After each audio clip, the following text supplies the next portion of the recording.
ಮಂಗಳವಾರ ಬಿಜಿಎಸ್ ಕಾಲೇಜಿನ ಸಭಾಂಗಣದಲ್ಲಿ ನಡೆದ 35ನೇ ರಾಷ್ಟ್ರೀಯ ರಸ್ತೆ ಸುರಕ್ಷತಾ ಮಾಸದ ಸಮಾರೋಪ ಉದ್ಘಾಟಿಸಿ ಮಾತನಾಡಿದ ಬೆಂಗಳೂರು ಗ್ರಾಮಾಂತರ ಜಂಟಿ ಸಾರಿಗೆ ಅಧಿಕಾರಿ ಗಾಯತ್ರಿ ದೇವಿ, ಕರ್ನಾಟಕ ಸರ್ಕಾರದ ಆದೇಶದಂತೆ ಪ್ರತಿ ವರ್ಷ ರಾಷ್ಟ್ರೀಯ ರಸ್ತೆ ಸುರಕ್ಷತಾ ಮಾಸ ಆಚರಿಸಲಾಗುತ್ತದೆ.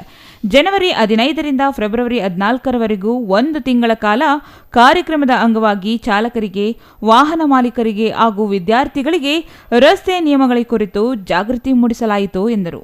ಪೊಲೀಸ್ ಉಪಾಧೀಕ್ಷಕ ಶಿವಕುಮಾರ್ ಮಾತನಾಡಿ, ಶಿಸ್ತುಬದ್ಧ ಚಾಲನೆ ಹಾಗೂ ಮಿತ ಚಾಲನೆ ಮಾಡಬೇಕು. ಚಾಲಕರು ರಸ್ತೆ ನಿಯಮ ಹಾಗೂ ಸಂಚಾರಿ ಚಿಹ್ನೆಗಳನ್ನು ಚೆನ್ನಾಗಿ ಅರಿತುಕೊಳ್ಳಬೇಕು.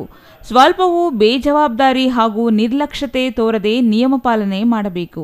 ದ್ವಿಚಕ್ರ ವಾಹನ ಸವಾರರು ಹೆಲ್ಮೆಟ್ ಧರಿಸಬೇಕು. ವೇಗದ ಮಿತಿ ಇರಬೇಕು. ಬೈಕ್ ಚಲಾಯಿಸುವಾಗ ವೀಲಿಂಗ್ ಮಾಡಬಾರದು. ಮದ್ಯಪಾನ ಮಾಡಿ ವಾಹನ ಚಾಲನೆ ಮಾಡಬಾರದು. ಸಂಚಾರ ನಿಯಮಗಳನ್ನು ಪಾಲನೆ ಮಾಡಿದರೆ ಸಾಕಷ್ಟು ಅಪಘಾತಗಳನ್ನು ತಡೆಗಟ್ಟಬಹುದು ಮತ್ತು ವಿದ್ಯಾರ್ಥಿಗಳು ಮೊಬೈಲ್ ಬಳಕೆ ಮಾಡುವುದರಿಂದಾಗುವ ದುಷ್ಪರಿಣಾಮಗಳ ಬಗ್ಗೆ ಮಾಹಿತಿ ನೀಡಿದರು.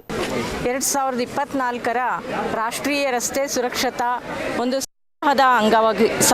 ಅಭಿಯಾನದ ಅಂಗವಾಗಿ ನಮ್ಮ ಚಿಕ್ಕಬಳ್ಳಾಪುರ ಪ್ರಾದೇಶಿಕ ಸಾರಿಗೆ ಕಚೇರಿಯ ವತಿಯಿಂದ ಹಾಗೂ ನಮ್ಮ ಸಾರಿಗೆ ಇಲಾಖೆಯ ವತಿಯಿಂದ ಒಂದು ಆಚರಣೆಯನ್ನು ಮಾಡಿ ಈ ಒಂದು SGC ಕಾಲೇಜ್ ಚಿಕ್ಕಬಳ್ಳಾಪುರ ಇಲ್ಲಿ ನಾವು ಈ ದಿನ ಒಂದು ರಸ್ತೆ ಸುರಕ್ಷತಾ ಸಪ್ತಾಹದ ರಸ್ತೆ ಸುರಕ್ಷತಾ ಕಾರ್ಯಕ್ರಮದ ಅಂಗವಾಗಿ ಒಂದು ರಸ್ತೆ ಜಾಥಾವನ್ನು ಹಮ್ಮಿಕೊಂಡಿದ್ದೇವೆ.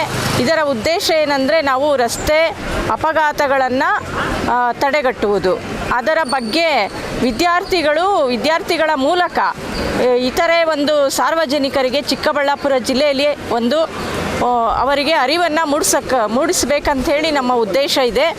ಇದು ಯಶಸ್ವಿಯಾಗಿ ನಡೆಸಲಿಕ್ಕೆ ನಾವೆಲ್ಲರೂ ಕೂಡ ಕೈ ಜೋಡಿಸೋಣ. ಮತ್ತು ರಸ್ತೆ ಸುರಕ್ಷತೆ ಅನ್ನೋದು ನಮ್ಮೆಲ್ಲರ ಜೀವದ ರಕ್ಷಣೆಯ ಒಂದು ಅಗತ್ಯವಾಗಿ ಈ ದಿನ ಬೇಕಾಗಿರೋ ಅಂಥ ಒಂದು ವಿಧಾನ ಆಗಿದೆ. ನಾವೆಲ್ಲರೂ ರಸ್ತೆ ಸುರಕ್ಷತಾ ನಿಯಮಗಳನ್ನು ಪಾಲನೆ ಮಾಡಬೇಕು. ದಿನೇ ದಿನೇ ಹೆಚ್ಚಾಗ್ತಾ ಇರುವಂತಹ ರಸ್ತೆ ಅಪಘಾತಗಳನ್ನು ತಡೆಗಟ್ಟಬೇಕು. ಏಕೆಂದರೆ ಪ್ರತಿಯೊಂದು ಜಿಲ್ಲೆಗಳಲ್ಲೂ ಸಹ ಗ್ರಾಮ ಸಡಕ್ ಅಂತ ಒಂದು ಯೋಜನೆಗಳಿಂದಾಗಿ ಏನು ರಸ್ತೆಗಳು ಅಭಿವೃದ್ಧಿ ಹೊಂದುತ್ತಾ ಇದೆ, ವೈಡನ್ ಆಗ್ತಾ ಇದೆ. ಅದೇ ರೀತಿ ಅದರ ಸುರಕ್ಷತೆಯ ವಿಧಾನಗಳನ್ನು ನಾವು ಅಳವಡಿಸಿಕೊಳ್ಳೋದ್ರಲ್ಲಿ ಪ್ರಾದೇಶಿಕ ಸಾರಿಗೆ ಅಧಿಕಾರಿ ಎ ವಿವೇಕಾನಂದ ಮಾತನಾಡಿ, ವಿದ್ಯಾರ್ಥಿಗಳಿಗೆ ಮೊಬೈಲ್ನಲ್ಲಿ LL ಪರವಾನಿಗೆ, RTO ಸೌಲಭ್ಯಗಳನ್ನು ಪಡೆಯುವ ಬಗ್ಗೆ ವಿವರಿಸಿದರು.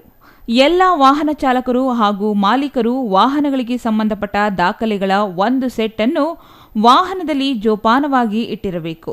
ದಾಖಲೆಗಳು ಇಲ್ಲದೆ ರಸ್ತೆಗೆ ಬರಬಾರದು. ಚಾಲನಾ ಪರವಾನಿಗೆ, ವಾಹನದ RC ವಿಮೆ ದಾಖಲೆ, ಎಮಿಷನ್ ಪ್ರಮಾಣ ಪತ್ರ ಮತ್ತಿತರ ವಿವರ ಹೊಂದಿರಬೇಕು. ಡ್ರೈವಿಂಗ್ ಒಂದು ಕಲೆ ಎಂದು ತಿಳಿಸಿ, ಕಾನೂನುಗಳ ಬದಲಾಗಿ ಕಾನೂನಿನ ನಿಯಮಗಳು ಬದಲಾಗಿದ್ದು ಉಲ್ಲಂಘನೆಗೆ ದಂಡ ಹೆಚ್ಚಿಸಲಾಗಿದೆ ಎಂದು ತಿಳಿಸಿದರು. ಇವತ್ತಿಂದ ನೀವು ವರ್ಷದಲ್ಲಿ ಸ್ಟಾರ್ಟಿಂಗಲ್ಲಿ ಇದು ಮಾಡೋಕೆ ಆಯೋಜನೆ ಮಾಡೋದೇ ಅದಕ್ಕೆ. ಈ ವರ್ಷ ಫುಲ್ಲು ನೆನಪಿರಲಿ ಅಂತ ಈ ಥರ ಒಂದು ಕಾರ್ಯಕ್ರಮ ನಡೀತು. ಈ ಥರ ನಮ್ಮ ಜಾಯಿಂಟ್ ಕಮಿಷನರ್ ಮೇಡಮು, ಆಮೇಲೆ DYSP ಸಾಹೇಬರು ಬಂದು ನಮಗೆ ಈ ಥರ ಬುದ್ಧಿವಾದ ಹೇಳಿದರು, ನಿಧಾನ ತೋರಿಸ್ಬೇಕು. ಅವರೆಲ್ಲ ಹೇಳಿದ್ದಾರೆ, ಹೆಲ್ಮೆಟ್ ಹಾಕೊಳ್ಳೋದು, ಸೀಟ್ ಬೆಲ್ಟ್ ಹಾಕೊಳ್ಳೋದು ಎಲ್ಲ ಬಗ್ಗೆ ಮಾತಾಡಿದ್ದಾರೆ. ಒಂದು ಅಂಕಣದ ಪ್ರಕಾರ ಹೋದ ವರ್ಷ 1,53,000 ಜನ ಸತ್ತಿದ್ದಾರೆ ಆಕ್ಸಿಡೆಂಟಲ್ಲಿ. ಇಂಡಿಯಾದಲ್ಲಿ 1,53,000 ಜನ ಸತ್ತಿದ್ದಾರೆ. ಅದರ ಪ್ರಕಾರ 70% ಜನನ ಅದರಲ್ಲಿ ಅವಾಯ್ಡ್ ಮಾಡ್ಬೋದಾಗಿತ್ತು, ಉಳಿಸ್ಬೋದಾಗಿತ್ತು ಅವ್ರನ್ನ ಅಂತ ನಾನಾ ಕಾರಣಗಳಿಗೆ. ಅಂದರೆ ಆಕ್ಸಿಡೆಂಟೇ ತಗಿಬೋದಾಗಿತ್ತು, ಅಥವಾ ಆಕ್ಸಿಡೆಂಟ್ ಆದವ್ರಿಗೆ ಆ ಗೋಲ್ಡನ್ ಅವರ್ ಅಂತ ಏನಿರ್ತದಲ್ಲ, ಆ ಗೋಲ್ಡನ್ ಅವರಲ್ಲಿ ಟ್ರೀಟ್ಮೆಂಟ್ ಸಿಕ್ಕದೆ ಸುಮಾರು ಜನ ಸತ್ತರು. ಈ ಥರ ಎಲ್ಲ ಇದೆ. 70% ನೋಡಿ ಎಷ್ಟು ಫಿಗರ್ ಆಗುತ್ತೆ, ಹಾಪಿಂಗ್ ಫಿಗರ್ ಅದು. 1,08,000 ಪೀಪಲ್ ಬದುಕಿರ್ತಾ ಇದೆ. ಅಂದರೆ ನಾವು ಯಾವ ರೀತಿ ಅಂದರೆ ಒಂದು ಕೊರೋನಾ ಅಂತ ಮಹಾಮಾರಿಗಿಂತ ಜಾಸ್ತಿ ಜನ ಆಕ್ಸಿಡೆಂಟಲ್ಲಿ ಸಾಯ್ತಾ ಇದೆ. ಇದೊಂದು ಸೈಲೆಂಟ್ ಕಿಲ್ಲರ್. ಇದು ಯಾಕೆ ಗೊತ್ತಾಗ್ತಾ ಇಲ್ಲ ಅಂದರೆ ನಮ್ಮ ಫ್ಯಾಮಿಲಿಗೆ ಎಫೆಕ್ಟ್ ಆಗಲ್ಲ ಮೋಸ್ಟ್ ಆಫ್ ದ ಟೈಮ್ಸ್. ಆಮೇಲೆ ಬೇರೆಯವ್ರಿಗಾಗಿದ್ದು ಅದು ನಮ್ಗಾಗಬೇಕಂತ ಇಲ್ಲ ಅನ್ನೋದು ಒಂದು ಮನೋಭಾವ ಎಲ್ಲ ಇರ್ತದೆ. ಅದರಿಂದ ಆಮೇಲೆ ನಮ್ಮ ಜಿಲ್ಲೆಯಲ್ಲಿ ಕೂಡ 138 ಫೇಟಲ್ ಆಕ್ಸಿಡೆಂಟ್ಸ್ ಆಗಿದೆ. ಇದು ಫೇಟಲ್ ಆಕ್ಸಿಡೆಂಟ್ಸ್ ಮಾತ್ರ. ಒಂದು ಆಕ್ಸಿಡೆಂಟಲ್ಲಿ ನೀವು ಇಬ್ಬರು ಆವ್ರೇಜ್ ತಗೊಂಡ್ರು ನಮ್ಮ ಜಿಲ್ಲೆಯಲ್ಲಿ ಇಂಟು 2 ಮಾಡ್ಕೊಳ್ಳಿ, ಎಷ್ಟು ಆಕ್ಸಿಡೆಂಟ್, ಎಷ್ಟು ಜನ ಸಾಯ್ತಾ ಇದ್ದಾರೆ ಅಂತ ತಮಗೊಂದು ಇದು ಬರ್ತದೆ. ಅಂದರೆ ನಾವು ಈಗ ಕಾರ್ಯಕ್ರಮ ಆಯೋಜನೆ ಮಾಡೋದಲ್ಲ, ಈಗ ಕಾರ್ಯಕ್ರಮ ಆಯೋಜನೆ ಆಗಿ ಈಗ ಮುಗಿಯೋಷ್ಟಕ್ಕೆ ಎಲ್ಲೋ ಇಂಡಿಯಾದಲ್ಲಿ ಒಬ್ಬರು ಸತ್ತೋಗಿರ್ತಾರೆ ಆಕ್ಸಿಡೆಂಟ್ ಇಂದ. Jangalahalli Ashwath, CTV news, Chikkaballapur.